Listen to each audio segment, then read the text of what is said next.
c'est un mal nécessaire. liggéey bi c'est pas parce que jigéen par exemple dafay liggéey que da prospère dafi nekk naan waa soo liggéeyee xaalis bi ngay liggéey sa bopp nga koy def. waaw lu ci bari nag loolu am na ñoo xam ne li ñuy liggéey papa maa ngi ñëw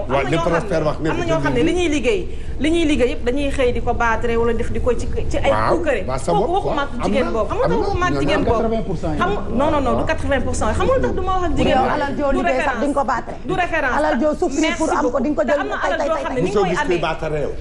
te am na alal joo xam ne papa Sofia doo wax ak sa papa mu may ma àggale balaa may perdre li may wax kii damaa bëgg nga kii ko rek nga eggale li may wax ma àggale li may wax donc jigéen yu bari ñoo ngi fi di yor seen biir kër yi boole ko ak sutura bu mag mais damay génn juste ci foofu ndax prospère rek laa doon waxal mais am na liggéey yoo xam ne jigéen yaa ngi liggéey yor njaboot di ko liggéey moi je me dis que est-ce que jar na ko je m'explique am na liggéey yoo xam ne jarul nga bàyyi sa njaboot génn mooy liggéey yi nga xam ne salaire yi soo ci passé mu jeex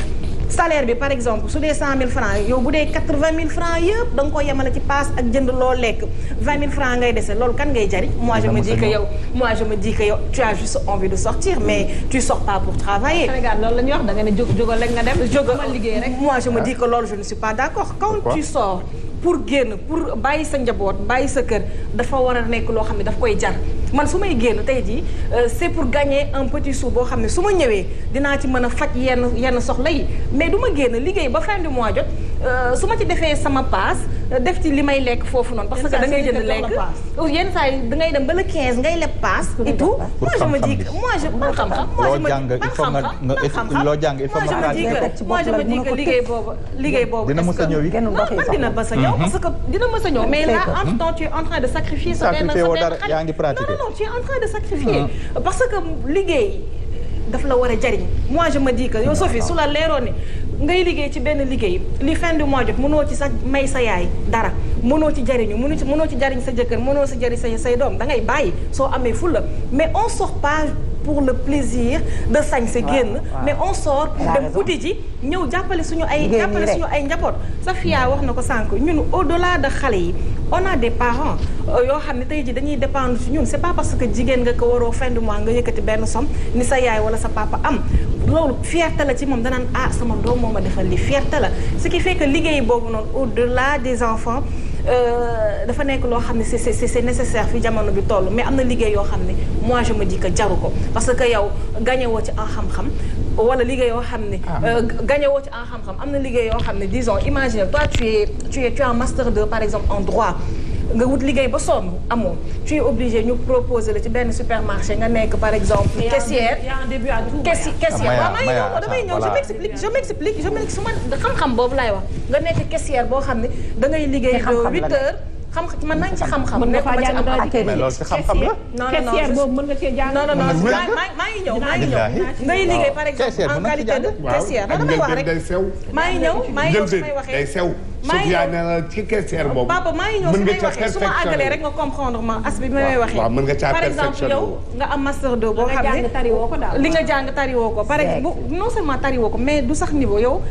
peut-être que yaa ngi am master 2 waroon amoon benn salaire bu 400 000 francs on sait jamais soo nekkoon soo amoon liggéey bi nga bëgg mais amoo ko tu as des besoins qui sont là nga dem nekk benn caissière wala beneen liggéey dama joxe juste exemple boo xam ne on te paye peut-être 80 000 francs wala ngay liggéey ci benn restaurant boo xam ne on te paye 75 000 francs le mois loo xam ne soo ci passé mu jeex moi je me dis que liggéey boobu lu mu lay jariñ entre temps am nga doom boo xam ne bàyyi nga ko pas d'expérience aussi pour nga dem ci yenn entreprise doo fa dem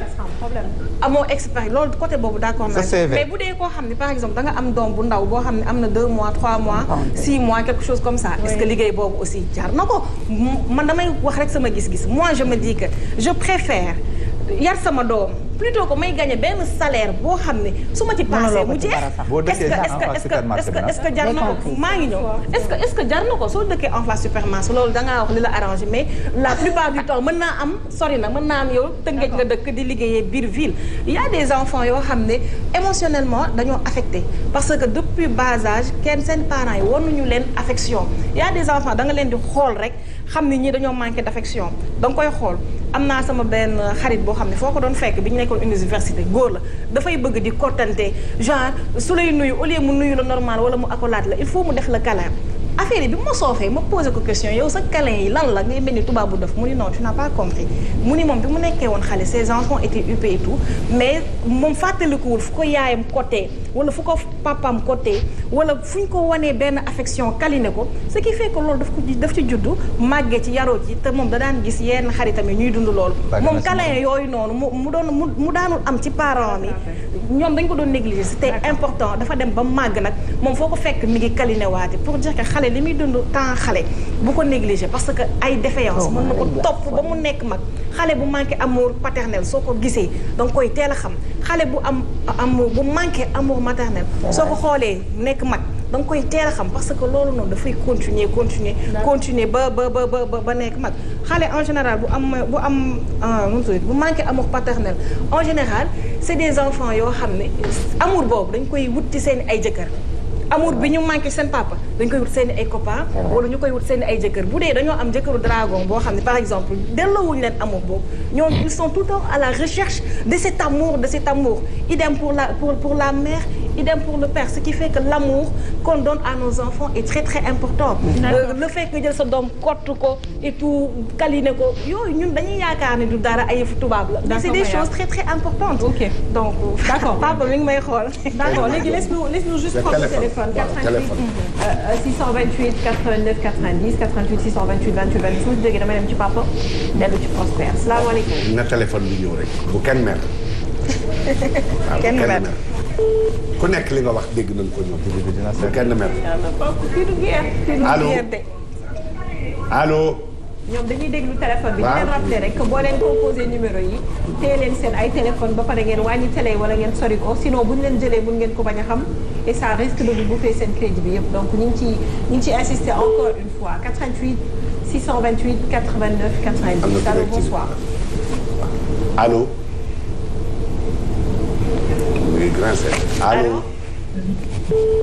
allo 88 628 89 90 allo allo. est-ce que. ak jox leen ma keneen 88 628 89 90 salaamaaleykum. allo. allo. ak télé bi ñu seetlu. problème de retour peut-être ñoom dégguñu ñu jéem leen a lijjanti loolu le temps que ñu ciy ñëwaat salaamaaleykum.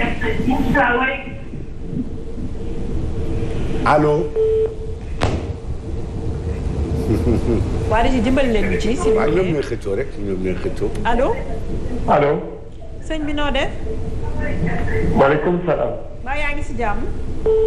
waaw ñu ngi sant bu wér. alhamdulilah ñu ngi lay déglu sa xalaat ci thème bi ñu. waaw man maa ngi wuyoo ci turu Bas Sow. nekk ci RTS. nekk ci. mais dama doon woote pour féliciter staru gis-gis. Maya maa ngi lay féliciter di féliciter Père Mangone ak képp ku nekk ci plateau bi. Merci. Je vous suis.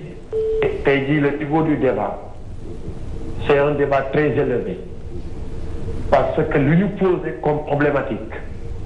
c'est une problématique de dimension nationale voire internationale mais man li may justifier sama présence ci émission bi je pense que nous avons chacun raison mais man dama koy inscrire dans un cadre de communication de dialogue et surtout dans un cadre de complémentarité. Il n'existe pas un couple parfait, il n'existe pas une société parfaite parce qu'une société est par essence évolutive. Dañuy jógee sur un point A dem vers un point X vers inconnu mais loolu yëpp nag su mënee am parce que jigéen bi am na rôle bu mu war a jouer au sein de la famille. Dans le quartier, pour sa région, pour son pays et pour le continent, ainsi de suite. ku góor ki am na rôle bu mu war a jouer. mais fondamentalement li Père Mangone wax moom lay rejoindre. ku góor ki dafa am benn droit